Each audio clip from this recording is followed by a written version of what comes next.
علی کی وجہ سے، احترام ہے تو علی کی وجہ سے، اگر ہم کسی شخص کا احترام کرتے ہیں تو علی کی وجہ سے کرتے ہیں، اگر ہم کسی شخص سے دوستی رکھتے ہیں تو علی کی وجہ سے رکھتے ہیں، اگر ہم کسی شخص سے دشمنی رکھتے ہیں تو علی کی وجہ سے ہی رکھتے ہیں، یعنی ہمارا معیار علی ہے۔ سامعین گرامی کا اس کا یہ مطلب نہیں ہے کہ ہم علی اللہ کے قائل ہیں، ہم علی اللہ کے قائل نہیں ہیں، ہم علی ولی اللہ کے قائل ہیں۔ ہم یہی مانتے ہیں کہ رازق وہ ہے لیکن بانٹنے والا ہاتھ علی کا ہے، جنت اسی نے بنائی ہے لیکن سرداری ان کے پاس ہے۔ سامعین گرامی کا پروردگار کا شکر ہے کہ اس نے ہمیں ایسے مقام پر بلند کیا، ایسے مقام پہ بلند فرمایا کہ جس سے وہ محبت کرتا ہے اس سے ہم بھی محبت کرتے ہیں، کہ جس سے وہ محبت کرتا ہے اس سے ہم بھی محبت کرتے ہیں۔ سامعین گرامی کا کروڑ شکر ادا کیجئے کہ پروردگار نے ہمیں شیعہ گھرانے میں پیدا کیا۔ کیا نہیں ہے ہمارے پاس؟ سب کچھ ہے ہمارے پاس۔ 12 امام ہمارے پاس، 14 معصومین ہمارے پاس، 5 تن پاک ہمارے پاس، 5 باب الحوائج ہمارے پاس، برکت کے لیے حدیث قصہ ہمارے پاس، بخشش کے لیے کفن کربلا ہمارے پاس، ہر چیز ہمارے پاس ہے۔ اور جس نے قبر میں آنا ہے وہ مولا بھی ہمارے پاس ہے، جنہوں نے عدل کے فیصلے کرنے ہیں وہ بھی ہمارے پاس ہیں، اور جنہوں نے پولیس سرات سے گزارنا ہے وہ بھی ہمارے پاس ہیں۔ تو 14 کے 14 یہ جو وارث ہمارے پاس ہیں، انہوں نے ہی تو ہماری کشتی کو پار لگانا ہے۔ تو فخر کیجیا کریں کہ پروردگار نے مودت اہل بیت سے ہمارے دلوں کو منور کیا۔ سامعین گرامی کا پروردگار قرآن میں ارشاد فرماتا ہے کہ یہ قرآن ہدایتوں کے لیے ہے، لیکن کچھ لوگ اسے پڑھ کے ہدایت حاصل کریں گے اور کچھ لوگ اسے پڑھ کر گمراہ ہو جائیں گے۔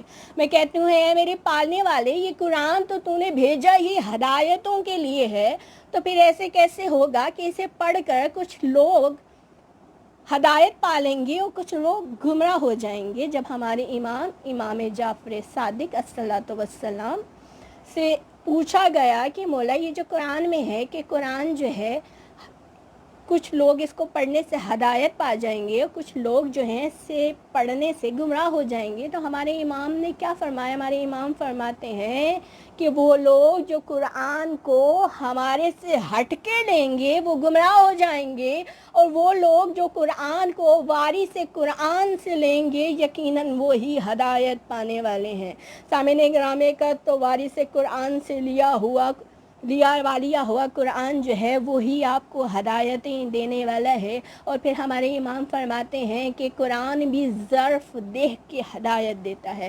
مولا سے پوچھا مولا قرآن ظرف کیسے دیکھتا ہے؟ میرے مولا مسکرائے، میرے مولا نے مسکرا کے کہا کہ جب کوئی قاری قرآن کو جزدان سے نکالتا ہے، قرآن کو کھولتا ہے تو قرآن اس کا چہرہ پڑھتا ہے، اس قاری کے چہرے کو دیکھتا ہے، اس کے ظرف کو دیکھتا ہے۔ اگر اس کے ظرف میں ولایت علی موجود ہو تو ہدایت ملا کرتی ہے، اگر اس کے ظرف میں بغض علی شامل ہو تو گمراہ کر دیا جاتا ہے۔ سامعین گرامی کا اس لیے میں کہتی ہوں کہ اپنے ظرف کو پاک رکھیے، کیونکہ ولایت علی اس ظرف میں آئے گی جو پاک ہوگا، اور ولایت علی ظرف میں ہی آیا کرتی ہے۔ اور سامعین گرامی قد میں نے پوری کی پوری تاریخ آدمیت میں پڑھ لیا، اور آپ بھی پوری کی پوری تاریخ آدمیت کو پڑھ لیجئے کہ جتنے بھی معجز نما آئے،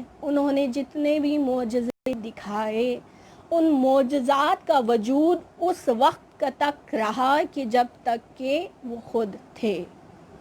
انہوں نے معجزہ دکھایا، وجود تھا، بعد میں معجزہ ختم ہو گیا۔ مثال ایسے لیجئے کہ جناب نوح کی کشتی جو پار لگی تھی، معجزہ تھی، جب تک کاروان اس کے اندر تھا معجزہ تھی، جب کاروان اس کشتی سے نکل گیا تو معجزہ ختم ہو گیا۔ اسی طرح جناب ابراہیم علیہ السلام نے جو آگ کو گلزار کیا تھا معجزہ تھا، اس معجزے کا وجود اس وقت تک رہا کہ جب تک کہ وہ باغ وجود میں رہا، باغ کا وجود ختم ہوا تو معجزہ ختم ہو گیا۔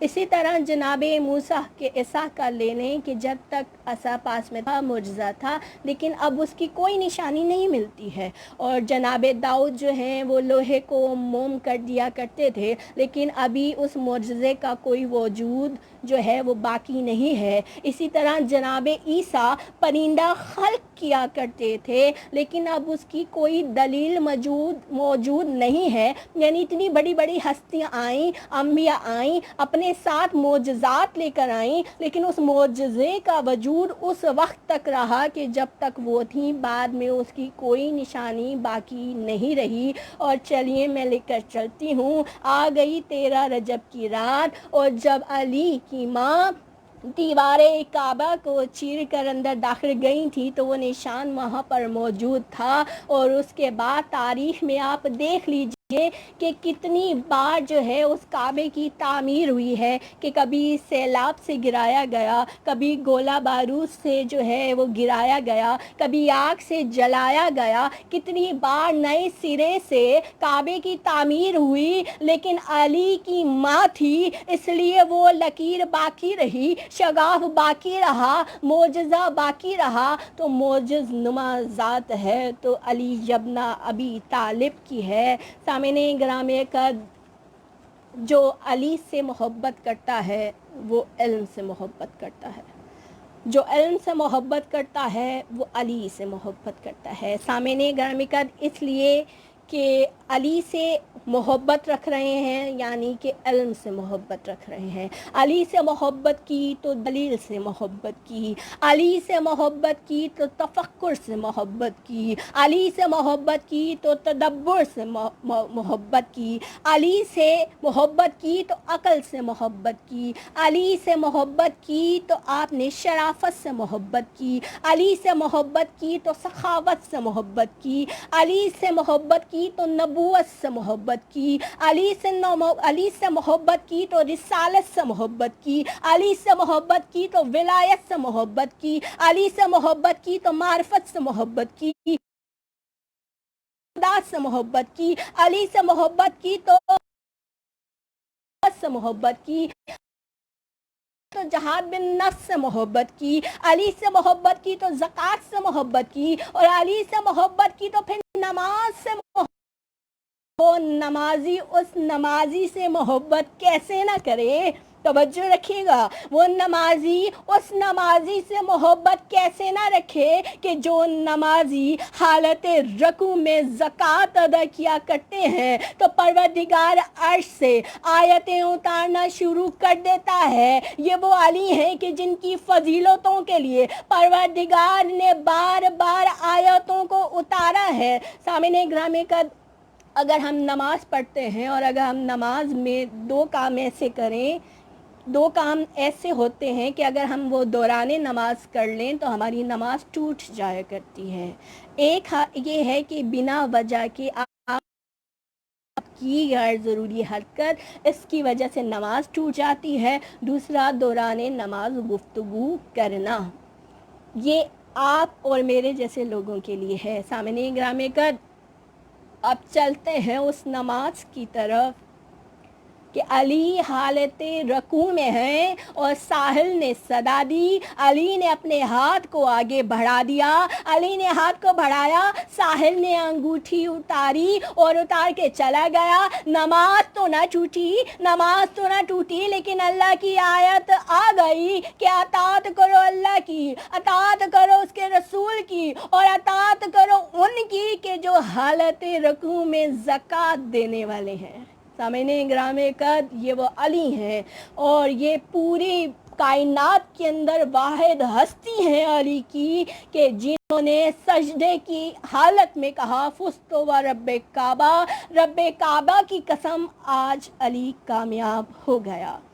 کسی ہستی نے سجدے میں یہ نہیں کہا، لیکن علی وہ واحد ہستی ہیں کہ جنہوں نے سجدے میں کہا فزت و رب کعبہ، رب کعبہ کی قسم علی کامیاب ہو گیا، نماز نہیں ٹوٹی۔ میں کہتی نمازی ہوتا تو نماز ٹوٹتی نا، نمازی نہیں تھا، نمازی ہوتا تو نماز ٹوٹتی۔ علی تو خود مومنین کی نماز ہے کہ اصول کافی کے اندر میرے مولا خود فرماتے ہیں کہ میں مومنین کی نماز ہوں۔ سامعین گرامی قدر، اس لیے شکر ادا کیجا کریں کہ پروردگار نے ایسے مولا کا دامن ہمارے ہاتھوں میں تھما دیا۔ اور سامعین گرامی قدر، جیسا کہ میں نے گفتگو میں کہا تھا کہ جو علم پسند ہوگا وہ علی پسند ہوگا، اور جو علی پسند ہوگا وہ علم پسند ہوگا۔ علی اور علم کا بہت گہرا ناطہ ہے آپس میں سامعین گرامی قدر، اور یہ میں دلیل کے ساتھ بات کروں گی کہ کیسے علی والا جو ہے وہ علم پسند ہوگا اور علم پسند جو ہے وہ علی والا ہوگا۔ اس کا آپس میں جو ہے وہ تعلق کیا ہے، وہ کنیکشن کیا ہے کہ میرے رسول کی وہ حدیث، اور یہ وہ رسول کی حدیث ہے کہ جسے میرے رسول نے اپنی پوری حیات طیبہ کا سرنامہ قرار دیا ہے اس حدیث کو۔ اور یہ کون سی حدیث ہے؟ اور یہ وہ حدیث ہے کہ میرے رسول فرماتے ہیں آنا مدینہ العلم و علی بابہا، کہ میں شہر علم ہوں اور علی اس کا دروازہ ہے۔ میں شہر علم ہوں اور علی اس کا دروازہ ہے۔ تو تا قیامت ہمارے نبی نے اتنا بتا دیا کہ جو علی والا ہوگا وہ علم والا بھی ہوگا، جو علم والا ہوگا وہ علی والا بھی ہوگا۔ سامعین گرامی قدر، میں کہتی ہوں کہ اگر علی کی محبت دل میں رکھنی ہے تو پھر دنیا دل سے نکالنا پڑے گا، کیونکہ علی کی محبت اور دنیا کی محبت ایک ساتھ دل میں نہیں آ سکتی۔ سامعین گرامی قدر، کیسے نہیں آ سکتی کہ مسجد کوفہ کے اندر میرے مولا تشریف فرما تھے کہ ایک شخص آیا اور اس نے آ کے سوال کیا یا علی، میرے مولا جو تھے تشریف فرما تھے، وہ شخص آیا، اس نے کہا یا علی میں آپ کی ولایت کا اقرار کرنا چاہتا ہوں۔